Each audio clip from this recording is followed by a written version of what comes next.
Hello my beautiful buddies, welcome back to my channel. আবার একটা নতুন পুচকি ব্লগ নিয়ে চলে এলাম।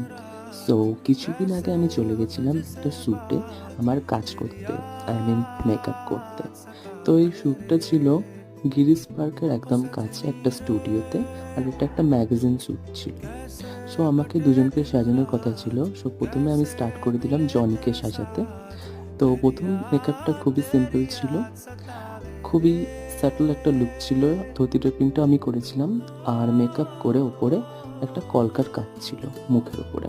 তারপরে যে মেকআপটা করলাম সেটা হচ্ছে অঙ্গনার মেকআপ। এটা হচ্ছে খুবই সিম্পল ওয়েস্টার্ন মেকআপ ছিল, আর চুলগুলো কার্ল করা হয়েছিল। সো বন্ধুরা, এই দেখুন মেকআপটা কমপ্লিট হয়ে যাওয়ার পরে লুকটা কেমন হয়েছে অবশ্যই কমেন্ট করে জানাবেন। আর ব্লগটা কেমন হয়েছে অবশ্যই লাইক, শেয়ার আর সাবস্ক্রাইব করে দেবেন। সো আজকের মতন এতটাই, টাটা।